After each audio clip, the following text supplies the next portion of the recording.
Welcome to CTV News Trendline with Michael Stittle and Nik Nanos. Nik, we often talk about the conservative lead over the Liberals. I thought for this episode, we might dig in a little bit into the NDP support. What's the latest ballot tracking? Latest Nanos Weekly ballot tracking, drum roll. Conservatives 39, Liberals 25, NDP 20, Bloc at 8, Green Party at 5, People's Party at 1.5. So, was a 20-point advantage for the Conservatives. Now about a 15-point advantage or thereabouts. So, that's still pretty good. But I think if you're a Conservative, you want to make sure that it doesn't keep going down because, obviously a 20-point advantage would have been a massive victory if the election had occurred. But right now we see the margin, at least between the Conservatives and the Liberals, going down, but still pretty significant. And the NDP's, you said at 20, so not too far behind the Liberals. We had a recent by-election in Ontario, and you noticed something interesting about the NDP support there. Yeah, here's one thing to watch out for is these by-elections. What do we learn from the by-elections? Well, what we've seen in the most recent by-election and a couple of the other ones is that at the last minute, NDP support goes down and it goes into the Liberal column. It doesn't necessarily help the Liberals win the riding. It didn't help them in Durham. But NDP support being lower than the last federal election and that being the dynamic. So think of it this way, Michael. If the NDP support, say there's 5 points in the NDP or orange column that are actually disaffected Liberals. These are the people that I think Justin Trudeau and the Liberals will hope that they will hold their nose and vote Liberal when it comes to an actual election. So one of the things we have to remember about the national polling numbers is that there's no repercussion because there's no federal election right now. I think the Liberal and NDP numbers could be different if the election was the next day or this week. And so just think of it this way. We said Conservatives with a 15-point advantage. If what's happening in these by-election holds up, perhaps the true advantage that the Conservatives have is not 15 points. Maybe it's 10 right now. So puts the Liberals a little closer to being competitive with the federal Conservatives. Now, Nik, under the leadership of Justin Trudeau, we've seen the Liberals occupy a lot of the political space, usually taken up by the NDP. I think cannabis legalization is a famous or obvious example of that. So the NDP has to really struggle to distinguish themselves to voters. Recently, we saw an NDP motion calling on Canada to recognize the state of Palestine. It was approved with sort of a watered down version, I suppose you could say. And the Liberals did come on board after these amendments. Is this something we'll increasingly see from the NDP? Absolutely, because the thing is that if they don't differentiate themselves from the Liberals, they will get absolutely crushed because people will just say, for a few years you propped up the Liberals and kept Justin Trudeau in power, and people won't see a significant difference. And I think that's why the purpose of this vote on recognizing the Palestinian state is probably good politics, at least for the New Democrats, because it creates a wedge within the Liberals, because the Liberals are divided on this issue, and it allows the New Democrats to differentiate themselves. So think of the NDP actually now starting to get ready for an election. The Liberals are getting ready for the election. The Conservatives are running very hard, and now the New Democrats, it looks like they're starting to kind of create the differentiation between them and the Liberals. And this particular vote on the state of Palestine is an example of that. And I think we should expect a couple more things so that Jagmeet Singh can say, yes, we propped up the Liberals. We managed to deliver on a couple things like pharmacare and the dental plan, and we're different. And I think that's probably what he's doing right now. Anticipating that on the Liberal side, I wonder what they have planned for the upcoming federal budget.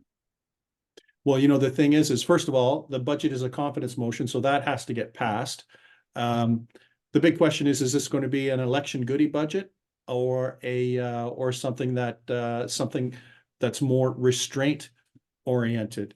And the challenge that they have is if this becomes an election big spending budget, it could actually fuel inflation and probably impact the Bank of Canada's ability to control interest rates if the Liberals look to spend more. So the recent polling that we did for Bloomberg News suggests that Canadians are more likely to want spending restraint, either to reduce taxes or to reduce the size of the deficit, and that there isn't as much appetite for spending as there is for government cutting spending.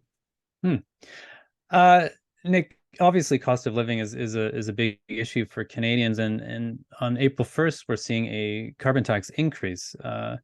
Prime Minister Justin Trudeau has responded to this in sort of an interesting way. Listen to this. Now, your question, Rick, is sort of, well, that all makes sense. Why are so many people still against it? Well, that's a question we all have to ask. But my job is not to be popular. My job, although it helps, my job is to do the right things for Canada now and do the right things for Canadians a generation from now. Well, there you go, Nik. What do you make of that? Well, I guess he's admitted that he's not popular, right? I guess you say my job's not to be popular is basically kind of saying that you are popular. I think the other question I'd like to say is, who puts a tax increase on April 1st? Like, that sounds like a cruel April Fool's joke. Yeah, let's just, talk about something that will be a meme.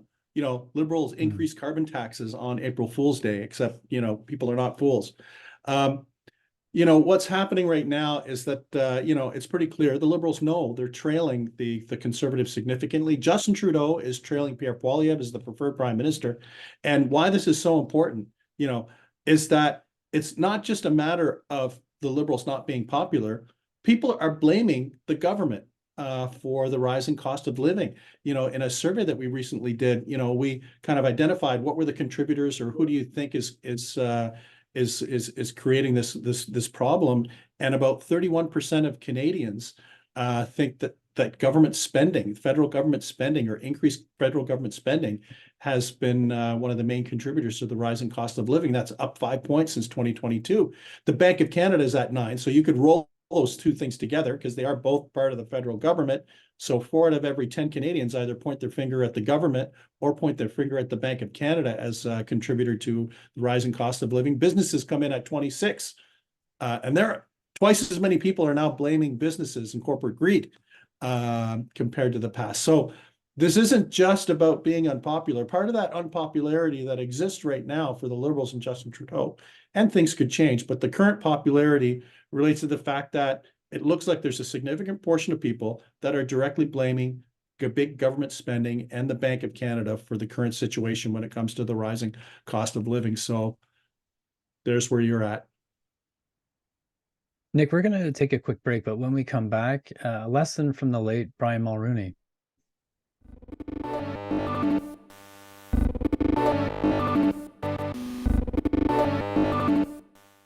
Nik, the late Prime Minister Brian Mulroney will have a state funeral.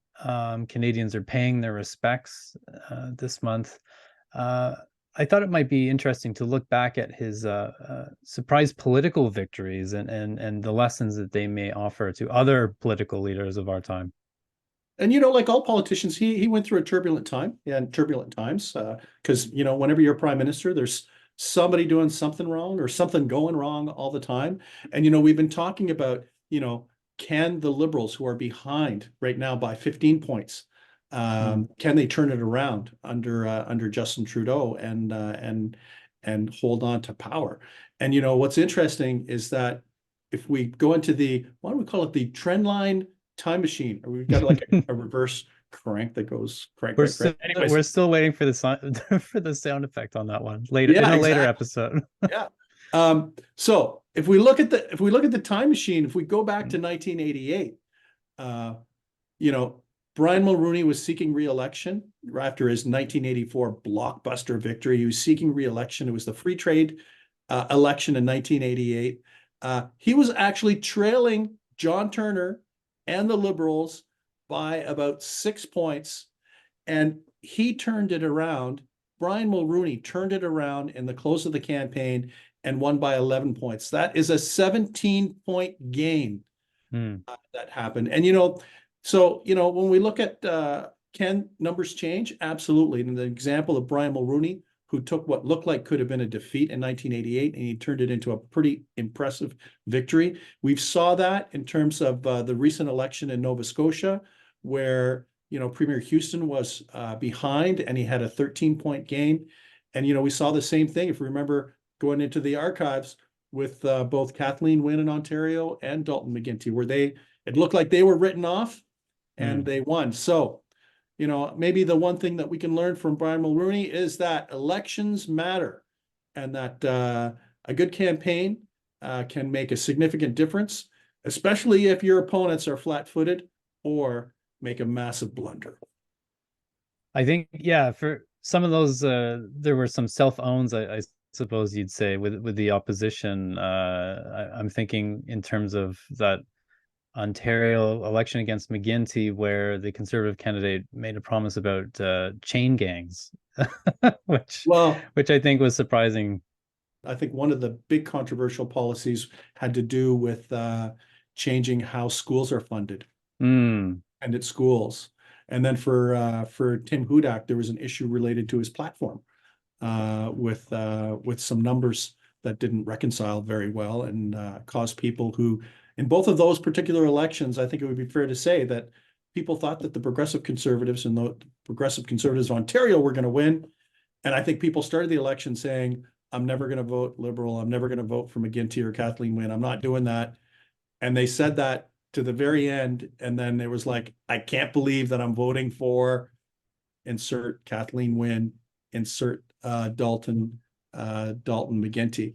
And here's another little important factoid. The Prime Minister's top advisor, his chief of staff, Katie Telford, was part and around in those situations in Ontario where the Liberals were counted down and out. People had written them off, and they ended up winning. So I don't think there are going to be any nervous folks, at least in the Prime Minister's office, because there'll be people there that have said, yeah, we've seen this before. Stay calm. It's possible for things to change. And but we got to say, these are exceptions. These are exceptional campaigns. So the big question is will the next federal campaign be exceptional in terms of someone who's trailing significantly turns it around and ends up winning the election? We don't know that yet. Nik, always fascinating. Thanks very much. Cheers.